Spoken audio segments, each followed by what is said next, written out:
The grand chamber of the Galactic Council was quiet. 42 species sat at the massive oval table, each from a different empire. The lights were dim, and the air was tense. In the center of the chamber floated a glowing hologram of a small, blue planet Earth. Too many in the room. Earth was just a forgotten world. No large fleets, no galactic trade routes, no ambassadors. It had been silent for over 100 cycles. Many believed it had collapsed. The Valari representative, High Marshal Drevik, stood suddenly. His skin was dark silver, armor built into his bones, and his voice echoed like thunder. "It is time. Earth must fall." Gasps and murmurs filled the room. "Earth?" asked a soft voice from the Oryx delegation. "They haven't spoken to the Council in decades. They don't even have warp gates anymore." Another whispered. Drevik pointed a clawed finger at the hologram. "That planet sits in a key region. Sol system lies near 3 major hyperspace lanes. If we control it, we control trade. Why let it rot?" A few nodded, some even clapped, but others frowned. The Valari Empire had been growing bold. In the last decade, they'd taken over 5 minor worlds. Earth would be their 6th. Dr. Evek slammed a heavy hand on the table. "No ships, no signals, no resistance. Earth is finished." Their silence means surrender. But before anyone could respond, something strange happened. The hologram in the center glitched, flickered once, then twice. Before glowing gold, a seal appeared. Not just any seal, but one very old. It pulsed with ancient energy and filled the chamber with a soft, humming sound. On the center display, new words appeared in bold letters. "Protected. Section 91 Alpha Terran, LAW, untouchable." The room went completely silent. Even Drevik froze. No one had seen that seal in centuries. "A forgotten law, impossible," whispered the Van diplomat. "That law was removed from the records." "No," said the E3 scholar slowly. "It was hidden, not removed." One of the youngest members of the council, a bright-eyed, dryly ambassador named Lena, leaned forward. "What is Section 91 Alpha?" The chamber's AI flickered to life. A calm voice replied, "Section 91 Alpha, an ancient protection law, issued 612 cycles ago. It forbids all hostile actions toward the planet known as Earth. Violation results in automatic punishment, enforced by unknown mechanisms." Drevik growled. "Who passed this law?" "It wasn't us." The AI responded again.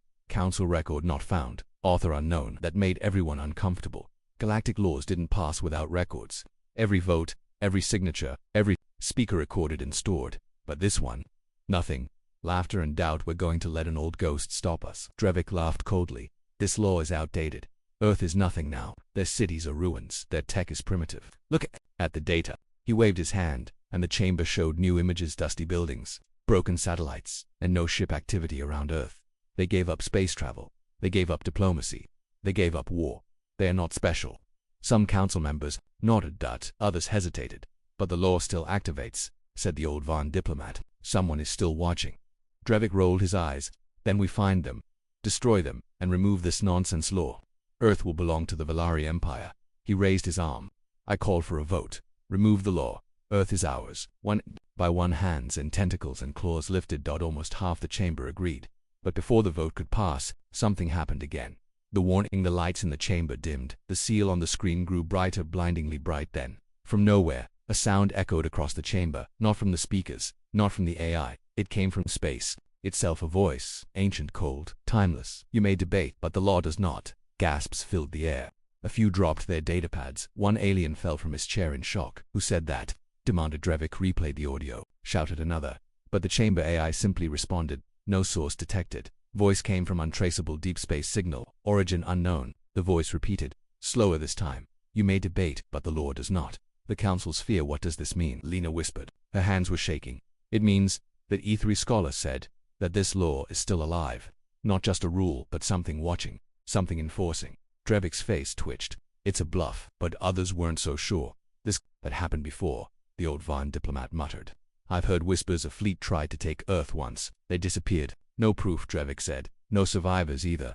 The diplomat added. The chamber grew quiet again. Earth's silence. One of the oldest council members, a silent being from the dark side of the Tenebrae world, finally spoke. His voice was like falling ash. "Earth did not ask for this law," he said. "The council did." Eyes turned to him. He continued. "Long ago, Earth did something we all fear. Something even I do not fully remember. But it was enough to make the council pass this law, in secret, and never remove it." Drevik's eyes narrowed. "You're lying." The elder only said, "Try to attack them, you'll learn." Drevik growled, but said no more. The decision delayed in the end. The council could not reach agreement. Too many feared the unknown law. Too many remembered strange disappearances in the past, and too many could feel the presence. Watching. The vote was delayed. Drevik stormed out, his soldiers behind him, but his eyes burned with anger. If the council won't act, he whispered, the Valari will. Elsewhere in the galaxy, far from the council, on the edge of deep space, something stirred. A satellite long dead blinked once. A golden light ran through its veins. In its old memory core, one line repeated again and again. Section 91 Alpha active. Monitoring violation. Deep below, in a place where stars had died and no signals could reach, a black ship opened its eyes. It had no crew, no name, just a purpose. Cliffhanger, ending suspenseful. Back in the council chamber, just as the room emptied, one last message came through. No origin, no timestamp, just 6 simple words. You may debate, but the law does not. The Galactic Council was still in shock. The law. Section 91 Alpha had reactivated after centuries. A voice from deep space had warned them. And no one could explain who created the law or why Earth, a silent and seemingly broken planet, was protected, while others argued or feared what would happen next. One alien didn't wait. His name was Koro. He was a scholar from the planet Verton, a peaceful species known for keeping ancient records and studying long-lost history. Koro didn't care much for politics, but now, something about this mystery pulled him in. A search begins. Koro sat alone in his private research station, deep in orbit above his homeworld. The walls were lined with glowing blue memory crystals, old paper scrolls, and data archives that stretched back thousands of cycles. He whispered to himself, if Earth is untouchable, there must be a reason. He connected his console to the old galactic archives, the ones sealed after the last Empire War. Access was restricted, but Koro had silent keys, hidden deep in scholar networks. The screen flickered, dusty records appeared. Most were damaged or corrupted, but one caught his eye. File name, Soul Event, Black Epoch Year, Unknown Status, sealed by Order 9, High Priority Warning, do not open without Level Omega clearance. Koro's hands trembled. Level Omega clearance hadn't been used in over 500 cycles. It was a level given only during extinction level events. He hesitated, then unlocked the file. The Lost War. The file played an old hologram. It was broken, grainy, and had no sound.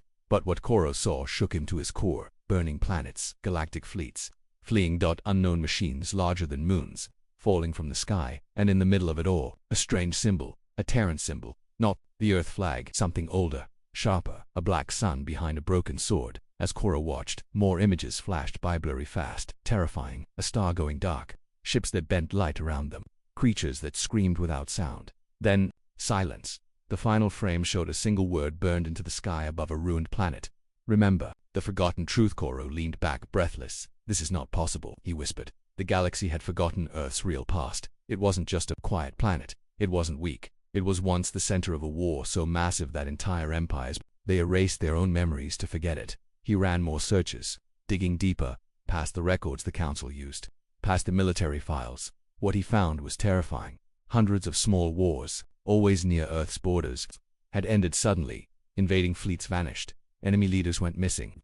Reports said an unknown force intervened. Every time, the records ended with the same code.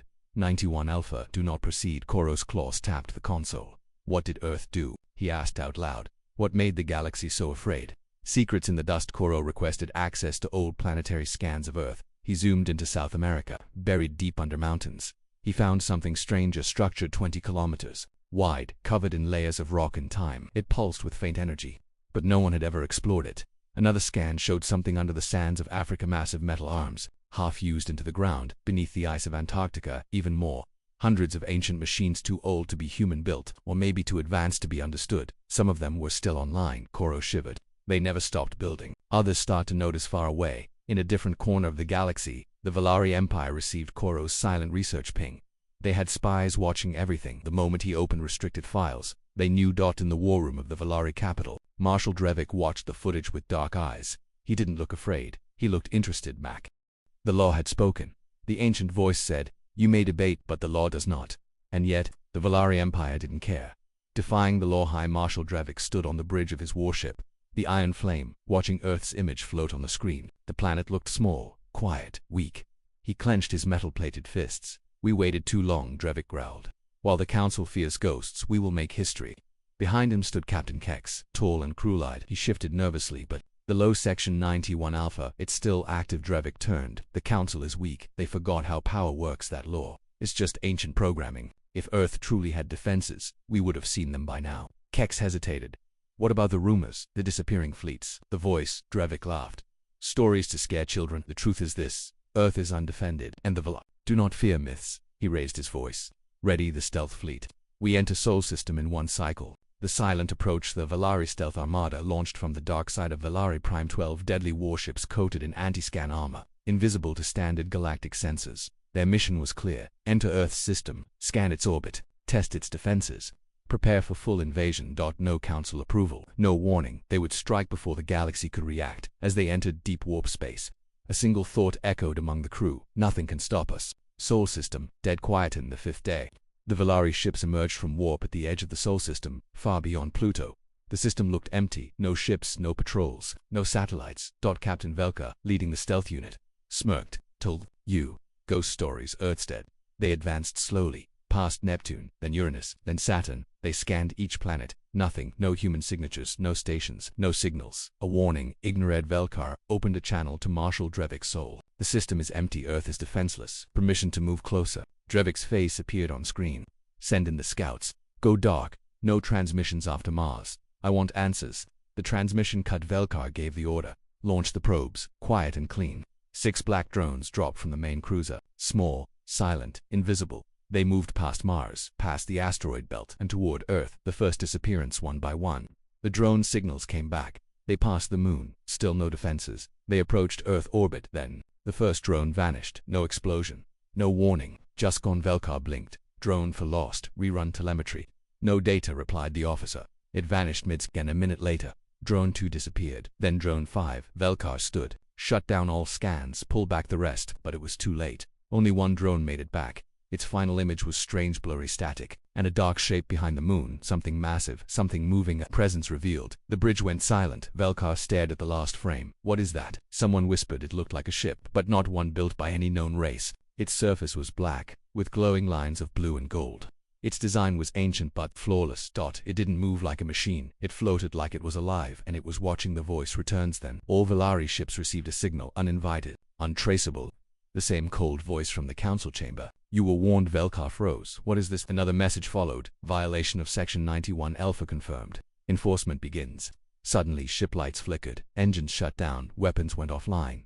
Shields collapsed. All 12 Valari warships were completely disabled in seconds. No attack. No laser, no missile, just silence. Then something even stranger happened. The ships start vanishing. The Nightfang, the lead cruiser, was the first to go. 1 second it floated above the moon. The next dash gone. Not destroyed, just no longer there. Then the Bladed Storm vanished. Then the Crimson Wing. One by one Valari ships disappeared without sound, without light. Velkar screamed, send a distress call. Get us out. His crew panicked, hands flying over controls, but the message never left. Marshal Drevik watches in horror back on the Iron Flame. Marshal Drevik watched the live feed. Then the signal cut. He turned pale. His armada, his entire stealth fleet was gone. No explosion, no remains, no message, just blackness. Captain Kex stepped back. It wasn't a story, Drevik whispered, more to himself than anyone else. What have we touched? In the depths of Earth's orbit behind the moon, a ship hovered in the shadows. Black, silent, colder than space. No crew, no heat, no name. Its only job, enforce the law. Its AI processed the violations. Its weapons were not seen because it didn't need them. Its enemies were not destroyed. They were removed from space, from time, from existence. The Council learns the truth 2 days later. The Galactic Council received a message that came in golden encryption, older than the Council itself. A single line, 12 violations erased. Earth remains untouched. Section 91 Alpha enforced. Panic spread through the chamber. Valari delegates walked out. Others demanded emergency meetings. Some begged to learn who made the law, but the Council AI gave the same reply as before. Author unknown. Reason classified. Access denied. A survivor's mind breaks in a distant Valari hospital ship. Drifting far from Sol, a single survivor was found in an escape pod. It was Ensign Thal, a young Coombs officer from the Crimson Wing. His eyes were wide. His body shook. He spoke in whispers. Not ships, not machines. Doctors tried to calm him. What did you see? He whispered one last line before falling into silence. They didn't stop us. They unmade us. Cliffhanger ending suspense. Far beneath Earth's surface, in a hidden control room untouched by time, a golden light blinked once, then again, and a message lit up across the dark console. Warning, additional fleets detected. Monitoring continues. Earth didn't speak. Earth didn't fight, but Earth was watching. Far beyond the edges of known space, where light barely touched and stars whispered in silence, an ancient machine opened its eyes. It hadn't moved in 5,000 years. Until Now, somewhere in the dark, the place had no name, no coordinates, no maps showed it. The closest civilization was hundreds of light years away. In the center of that forgotten region floated a single structure, not a station, not a planet, but something different. It was shaped like a black cube the size of a moon. Its surface didn't reflect light. Instead, it seemed to drink it. Inside the cube, endless rooms and systems waited. And in its core rested the Enforcer.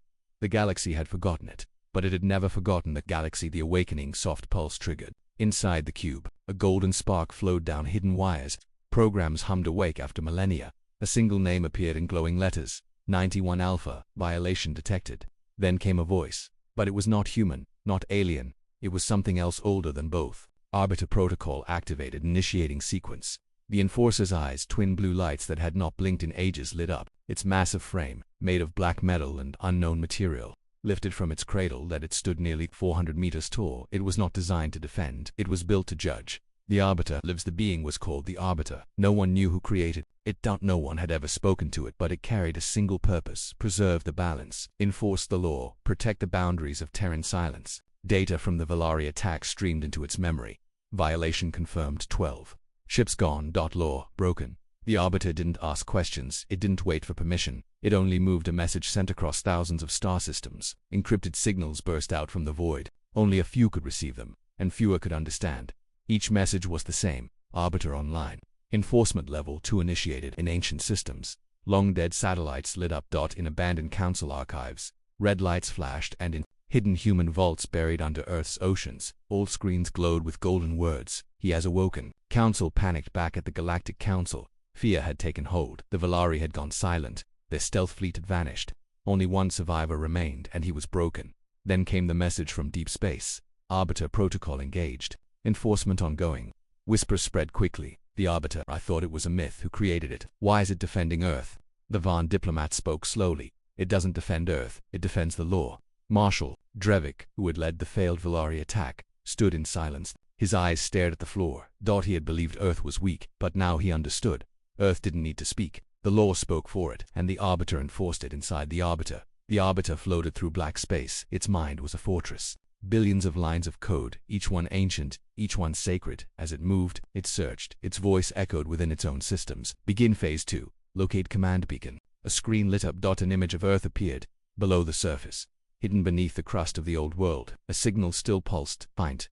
Old. Human-made, but connected to the Arbiter. It was time to wake the second part of the protocol. Earth's silent defense under Antarctica. Deep in the planet's forgotten crust, a massive bunker vibrated. Inside, old machines turned on for the first time in centuries. Human-built but not known to any human alive today. These were part of Project Warden, a system created during the final days of the Terran Ascension era, before humanity disappeared from galactic maps. They had prepared something terrible, something final. If Earth is touched, Warden activates. If enemies come, Warden does not warn. It ends. The beacon, a single satellite, launched itself silently from Antarctica and moved into orbit. It was small, unarmed. It did only one thing: broadcast a signal. The signal said, Terran Co. No distress calls. No black boxes. No wreckage. 12 ships filled with some of the galaxy's finest soldiers and captains had entered the Sol system. None returned. The galaxy was afraid, but one Valari ship, just one, remained. And it wasn't free. Frozen between seconds, Commander Rodovel, second son of Valari nobility, stood on the bridge of his ship, the Shadowthorn, or at least he thought he was standing. His eyes were open, his body still, his thoughts moving, but nothing else. His ship wasn't destroyed. It was paused around him. His crew stood like statues, frozen mid-breath, mid-word, mid-blink. The stars outside had stopped moving. Even time, it seemed, had stopped. Then everything changed. The trial begins without sound. The world around Rodda melted into black. He blinked. He was no longer on a ship. He stood alone in a vast, dark hole. The ground beneath him shimmered like water, but was solid. Above, there was no scarcely void. He turned and saw them. 12 figures stood before him, but they weren't alive. They weren't even real. They were projections made of golden light, each one shaped like a different alien form. Tall, short, thin, wide, none of them matched modern species. They were the judges. In the center of them floated a tall figure, almost human in shape, but covered in black and gold armor. Its face was a blank mask. Its voice echoed like thunder in space. You are in violation of Section 91 Alpha. You stand accused of entering protected Terran space with hostile intent. You are not here for punishment. You are here for understanding. Rodda shouted. Where am I? What is this? The voice responded calmly. This is the Hall of Judgment. You are the chosen memory. Not a dream. Rodder tried to move. He couldn't. He tried to reach his cums, but they didn't exist. Here his thoughts raced. Was he dead? Was this punishment? No, he was alive, but somewhere else. Somewhere the Valari Empire had never been. The voice continued. You are not on trial alone. The entire Valari action is judged through you. Your words may decide if your empire survives. The archive of crimes, the space around Rodder changed. Now he stood above a great field of holograms, moving images from across time. Valari ships destroying weak planets, Valari leaders enslaving minor species, Valari scientists laughing as they erased cultures. Each image showed power abused. Each one ended in silence. Then came images of the stealth fleet entering Sol system. Earth quiet, Earth passive, the Valari moving in with arrogance, then the vanishing. You did not just break a law, the voice said. You broke a warning written in blood. Earth's silence is not weakness, it is mercy. The question then, the scene became still. The judges all looked toward Rodder. Their lights dimmed slightly. One voice asked, why did you attack? He answered quickly, without thinking. Because Earth was unprotected. A judge responded, were you attacked? No. Did they threaten you? No. Did you try to speak first? Rodder was silent. No, he admitted finally. Another judge spoke. Then what gave you the right to break the law of silence? Rodder tried to answer, but no words came. He had no excuse. The truth revealed. The judges turned away from him. A new hologram appeared. This time it showed something no one had seen in thousands of years. Old Earth, not as it is now, but as it was in the time of the Terran Ascension. Massive black ships with living cores. Warriors with thoughts like lightning and weapons made from folded dimensions. Planets burned, stars turned to ash, but Earth's flag never moved. The image zoomed in to show a council to run humans, sitting around a great machine. The machines, labeled the Arbitera voice played, it was human. The galaxy is broken. Too many rise through conquest. Too many rule through fear. Let Earth disappear. Let us fall silent. But let the law remain. If we are ever attacked again, the Arbiter will remember us and remind them. The warning, the vision faded. The voice returned. You did not just attack Earth. You woke something made by humanity when they were gods. This is your final message. You are lucky. Rodder looked up in shock. Lucky? My fleet is gone. Yes, gone. Not destroyed, not tortured, just removed. Earth does not seek war, but it promised peace through fear. A message sent back in real space. The Shadowthorn reappeared near Valari Prime. That it was empty. Dark, lifeless. Except for one thing. In the ship's main chamber, a message was burned into the wall. Not by laser, not by fire, but by will in golden human text. This was your first and final warning. Earth does not wish to remember what it used to be. Do not make us the Council reactors. When the Galactic Council received the report, chaos followed. The Council's security systems showed the entire vision. The trial, the judges, the ancient Terran words. Some demanded Earth be contacted. Others screamed to ban the Valari from all Council matters. And one brave voice whispered what no one wanted to hear. If Earth remembers, we all burn. Cliffhanger ending in a deep corner of the galaxy, in a hidden Valari lab. Marshal Drevik watched the data stream from the Shadowthorn. He smiled. They gave us the message. His scientists looked confused. But we lost the fleet. We lost everything. Drevik leaned forward. No, he whispered. We gained something no one else has. We saw the Arbiter's mind. And now we know where it sleeps. For thousands of years, Earth had been silent. No human ships, no colonies, no signals to the galaxy. Humanity was gone, wiped out, vanished, or maybe hiding. The only thing that remained was the law.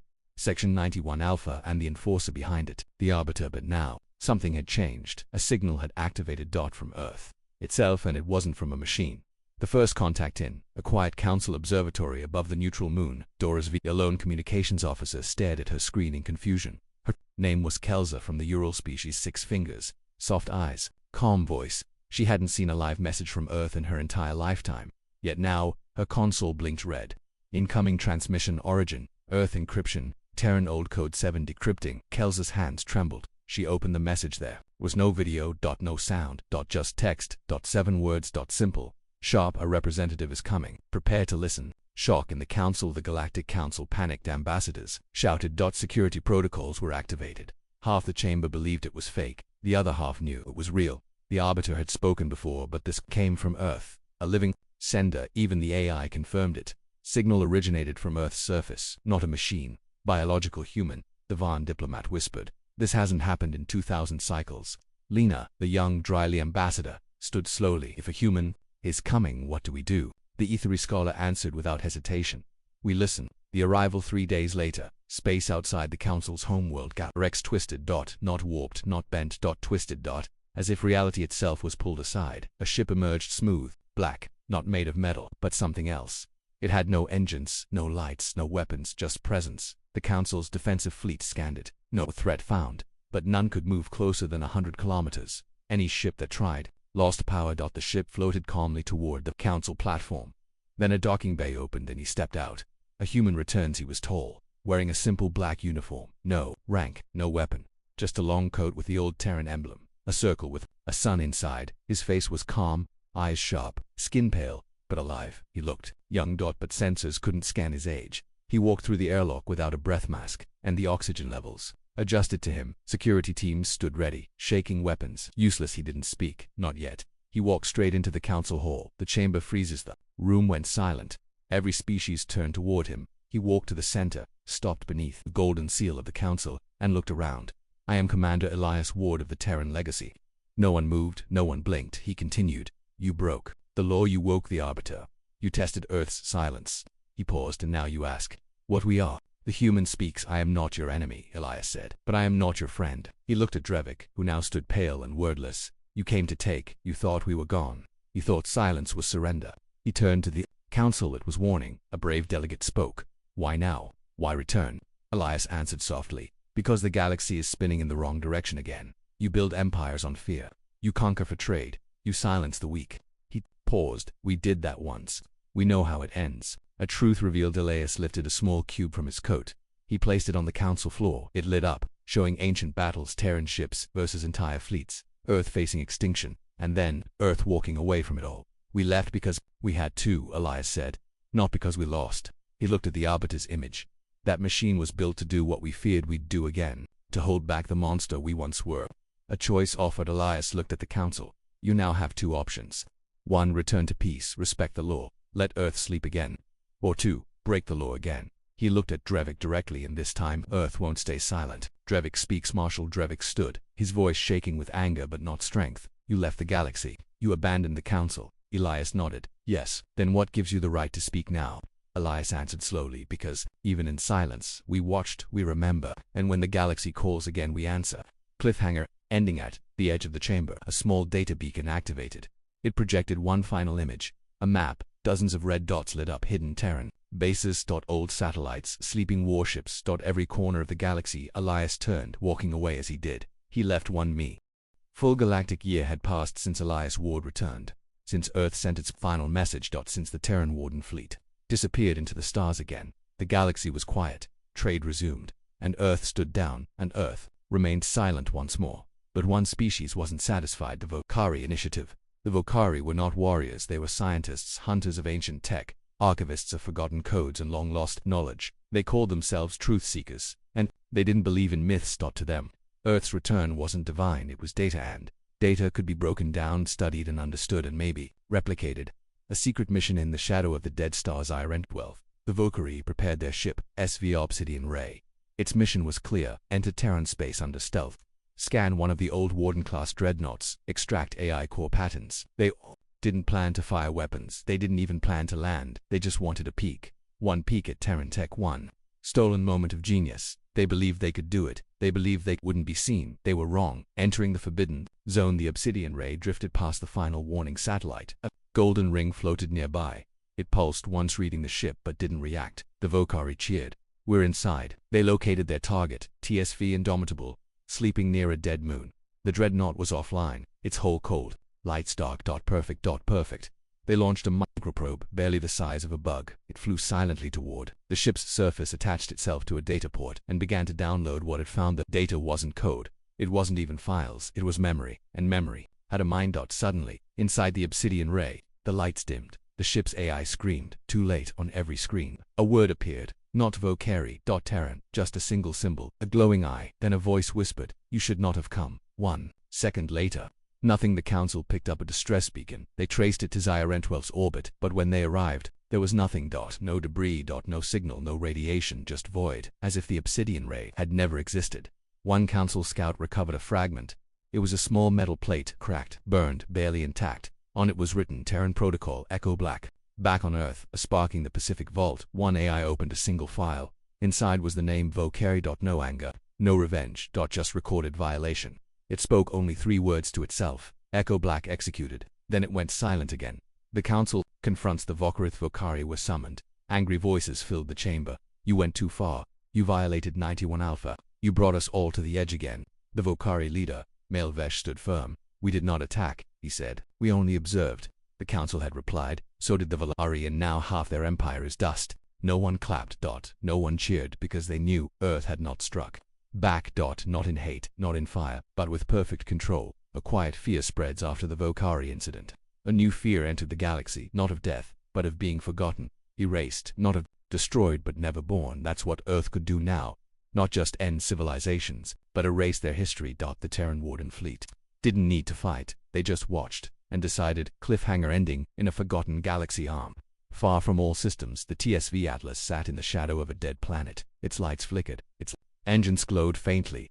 A small Terran AI blinked alive inside its core. It whispered, 2 violations in 1 cycle. Trend detected, permission to escalate. From deep space, a signal came, from a place no sensors could reach, and it simply replied, stand by. Final test is coming. Far beyond the reach of galactic maps, deeper than any empire dared go, a Terran signal pulsed quietly. Inside a hollow-out asteroid floated a sealed vault older than the council itself. Inside it rested a device, black, silent, waiting. Its name was not spoken aloud anymore, not even in old Terran records, just for letters etched in white. ORES Observer, Response Evaluation System. It wasn't a weapon, it was a judge, Elias. Ward receives the signal back on Earth's moon. Elias stood inside the observation dome. He didn't speak, he didn't move, but he received the message. ORES has reached Phase 3. 1 final species will be tested. He looked up at the stars. Who? He asked quietly. The answer came back. The one that has remained silent. Elias narrowed his eyes, then nodded. The Thren Collective in the Northern Galactic Arc. A small but advanced civilization known as the Thren had watched the events unfold like everyone else. They hadn't spoken, they hadn't violated the law, but they hadn't followed it either. They didn't believe in legends. To them, Terran power was a myth or a trick. So, they had built something, a simulation, a way to test Earth's threat level, without ever entering their space. They copied fragments of the Obsidian Ray's mission, created a virtual Earth inside their AI labs, and unleashed their own system. To break it, they believed, if we can defeat the simulation, we can defeat the myth. But in doing so, they triggered OREST-HE test begins. The Thren Simulation Center turned cold. Systems GLITCHED. Power dropped. Their artificial Earth blinked. And suddenly, they saw something impossible. Their simulated Terran planet sent a message back. You are not observing, you are interfering. Test acknowledged. Testing response initiated. One by one, their AI cores began rewriting themselves. Their ships, though untouched physically, began losing control. And then, outside their own star system, the sky bent. A Terran ship entered, but not one from before. Not a Warden. The Arbiter. This was different. Smaller, sharper, faster. TSV, Sentinel. A new kind of weapon. The Sentinel didn't fire. It didn't demand, it simply broadcast a challenge. A complete encryption puzzle, a data wall made of pure Terran code. If the Thren could break it, they would prove themselves worthy. If they failed, ORES would decide what came next. The Thren response for 5 cycles. The brightest Thren minds worked non-stop. They used every crystal processor, every living AI, even brain-linked networks, but they couldn't solve the code. It kept shifting, adapting, responding, as if the test itself was alive. Their leader, Scientist General Rethval, whispered in fear, "This isn't a wall, it's watching us." And then it answered, "You have been seen." Council intercepts the signal back in the council chamber. Sensors went dark across Thren space. No communication. No distress call. Only one transmission. Reach the galaxy. The test is complete. The choice is made. The room froze. Ambassadors stood. Did they attack Earth? No. Did they break the law? No. Then why? A single answer came from a Terran channel. They tried to measure silence, and failed to hear its weight. But the Thren survived in the following cycle. Scouts entered Thren space. They found the people alive. No destruction, no dead cities. But something had changed. The Thren had shut down all research stations. All weapons. All expansion plans. They had sealed their borders, and in the sky above their world floated a Terran satellite, moving unpowered, but always watching. On its surface was a message in their own language. You passed by choosing silence, remember it. The final broadcast across the galaxy. Every species received one last message from the Arbiter. No sound, just an image. The Terran fleet, drifting apart, one ship at a time. They disappeared into deep space, back to their hidden graves, back to legend. The law remained, but Earth's presence faded. Elias Ward vanished. The Arbiter was silent again, but the galaxy understood now. Earth didn't want to rule. Earth didn't want revenge. Earth only wanted to be left alone. Final words in the cold void where stars are born. An ancient AI whispered one last line to itself: if they forget again, the sky will speak louder. And far away, on Earth, the oceans remained still, the forests quiet, and buried deep beneath the crust. A countdown paused, still watching, waiting, because silence was Earth's greatest weapon, and memory its deadliest shield. Elias Ward had spoken. The human had returned, and his final words still echoed inside the council chamber. Earth was never gone, just quiet, and now we are listening again. But what the galaxy didn't know was that Earth wasn't just listening. It had been preparing. Buried in the star-seen forgotten corners of the galaxy, systems long believed to be lifeless suddenly came alive. Red dwarf stars lit up with artificial signals. Gas clouds shifted as shapes moved inside them, massive, slow, careful. The council received strange reports. A mining crew near the Oran Belt saw a metal whale drift past their station. A probe in the Galdron void vanished after detecting a gravity spike from a place where no planets existed, and a small moon on the edge of the Vark spiral cracked open, revealing an engine the size of a city. These weren't alien constructions. They were marked with the same symbol: a circle, a sun, and a single word, Terran. Inside the Terran archive back on Earth, deep beneath the crust of old continents, Terran AI cores powered back on. One after another, they had waited in silence. They had observed. They had stored every signal, every war, every species movement for millennia. Now they spoke to each other again, encrypted, quiet, fast. One message passed between them: the commander has returned. Final phase, ready. Warden-class ships reactivate in the forgotten system of Thadagreen. A black sun spun slowly. Behind it, hidden in its gravitational shadow, floated a graveyard. Or so it seemed. A field of wrecked, deactivated warships. Thousands of them, but they weren't wrecked. They were sleeping. And now, they woke. One by one. The Giant's Rise. The first ship to reactivate was called TSV Atlas. Its hull was 4 kilometers long. Its surface still carried the scars of ancient wars, but its core and untouched began to glow with a soft blue light. Inside, the ship's AI opened its eyes. Signal received. Reactivating systems. Standing by for command directive. All around it, other ships flickered online: TSV Indomitable, TSV Midnight Echo, TSV Judgment, TSV INPs. They were Terran Warden-class dreadnoughts, each one built not just for war but for survival. Each one carried old-tech weapons that hadn't been seen in 5,000 years. Weapons that bent time. Weapons that didn't destroy ships, but erased them from space entirely. Council eyes go wide in the council's war room. Alarms rang non-stop. Galactic satellites, long thought lost, suddenly came online and reported impossible readings. Massive ships appearing in dead zones. Energy spikes beyond known scale. Terran tech signatures. Ambassador Kelthon from the Van Republic whispered in fear. It's not just Earth. They built these everywhere. A holomap lit up, displaying 87 Terran ship locations, and then 112, then 134. Each red dot meant one thing: a Terran dreadnought had returned. Valari response. Desperation in the Valari Empire. Marshal Drevik stood in his private chamber. He watched the map. He knew what it meant. Hundreds of ships, spread across the galaxy, he said, and they're all waking up. His second in command, General Sorin, asked nervously, "What do we do?" Drevik looked calm. He didn't blink. "We finish what we started, before they move. Before they gather." He pointed at Earth. "We launched the Omega Lance. Now, the Omega Lance, buried deep beneath the Valari capital, was a weapon never used. A last resort. The Omega Lance, a dark energy cannon that could pierce planetary shields, destroy moons, and punch through stars. Its core used forbidden tech, stolen from dead worlds.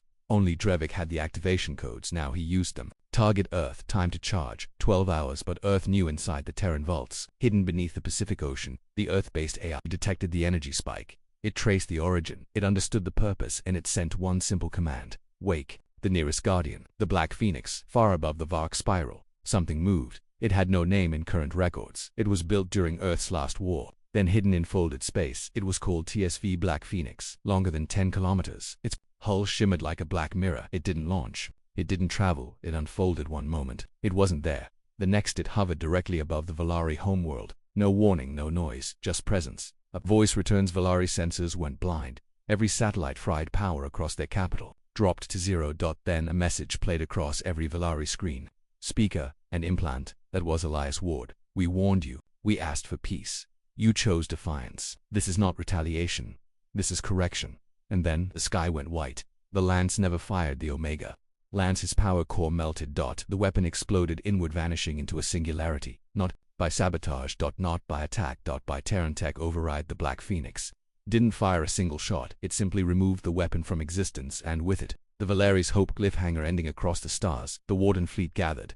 One by one, the Terran ships began drifting toward Sol System. Not fast, not aggressive, just assembling. And above Earth, the Arbiter watched, then spoke softly. Phase 3 final broadcast. Pending the silence between stars, the galaxy held its breath. Because now, Earth wasn't silent anymore, and the Terran fleet was coming home. The galaxy was quiet, too quiet, not from peace but from fear. Every major star system, every council relay, and every outpost near the Terran border had only one image on their screens. The Terran Warden fleet, returning hundreds of black ships, some glowing with blue energy, some cold as death, all moving toward Earth. But none of them were firing. None of them spoke. They were waiting for one final order. The council meets in emergency inside the Galactic Council's chamber. The leaders of over 500 species gathered in panic. HOLO-screens flickered. Sensor data overflowed. The Valari homeworld was still recovering from the blackout caused by the Black Phoenix. Entire fleets had been erased, weapons silenced, systems frozen, and now, Earth had sent no demands, no threats, just silence again. But this time, it felt like a storm was charging in the quiet. Elias Ward returns. A dark tear in space opened above the council hall. No ship, no lights, just a ripple. And from that ripple, Elias Ward stepped out. Same coat, same calm eyes. But this time, there was a strange glow behind him, an energy pulsing like a heartbeat. He walked into the center of the chamber, alone, and without waiting for permission. He spoke. The human's final warning: you attacked a planet that never raised a weapon. Elias said, you questioned the law you never created. You awakened machines that should have slept forever. He paused. The Terran fleet is awake now, not for revenge, but for memory. The E3 diplomat asked softly, then what do you want? Human. Elias looked up. Nothing. That single word echoed like thunder. We don't want territory. We don't want tribute. We don't want war. We just want one thing. He raised his hand. Never touch Earth again. A message to the entire galaxy across the stars. All species suddenly received a universal broadcast. Not from the council, not from Elias, but from Earth itself. The voice was not robotic, it was human. Female.com/strong. This is Earth, once called a death world, now called forgotten. We watched the stars rise. We watched them fall. We asked for silence, we gave warnings. We left peace behind as our only gift. You didn't listen. Now we speak one last time. The screen changed. It showed the Terran fleet, thousands of ships standing by. Silent, cold, unbreakable. Do not come for our soil. Do not test our silence. This galaxy is wide. Live your lives, build your worlds, but leave Earth alone, because if we come again, it will not be a fleet. It will be the end of everything. Drevik's last decision. Marshal Drevik, scarred and beaten, stood in his war bunker. His officers looked to him for guidance, but there was nothing left to say. He opened a channel. Stand down, he said. This is a war we can't win. We were wrong. His words were recorded, shared across Valari space, and for the first time in history, the Valari Empire officially surrendered. Not to Earth, not to Elias, to the law. The Arbiter's final task above Earth. The Arbiter hovered like a black god. Its eyes dimmed, its systems slowed. One last message appeared. Across its core mission, complete law upheld, archive sealed. Then, for the first time in 5,000 years, the Arbiter turned away from Earth. It drifted back into the blackness of space and vanished. No one saw where it went, only that it was gone until needed again. Elias's farewell. Elias stood at the exit of the council chamber one last time. He looked back. Remember this moment, he said. Earth gave you peace, and that's all it ever wanted. He paused. And if someday someone forgets, the fleet will remember. Then he stepped back through the ripple, and like a ghost, he was gone. 1 year later, peace. The galaxy changed. Borders stayed in place. Wars paused. The Valari were no longer feared. Their pride had fallen. But Earth became legend. No one approached. Sol system. No ship dared cross the border marked with golden satellites. Section 9-1. Alpha was no longer just a law. It was a warning etched into the stars. Final scene. Deep in Earth, far below Earth's surface, in a hidden vault lit by blue fire, an old machine blinked once, and a voice whispered into the dark. Silence held. Memory saved. Humanity sleeps again. Until the next time.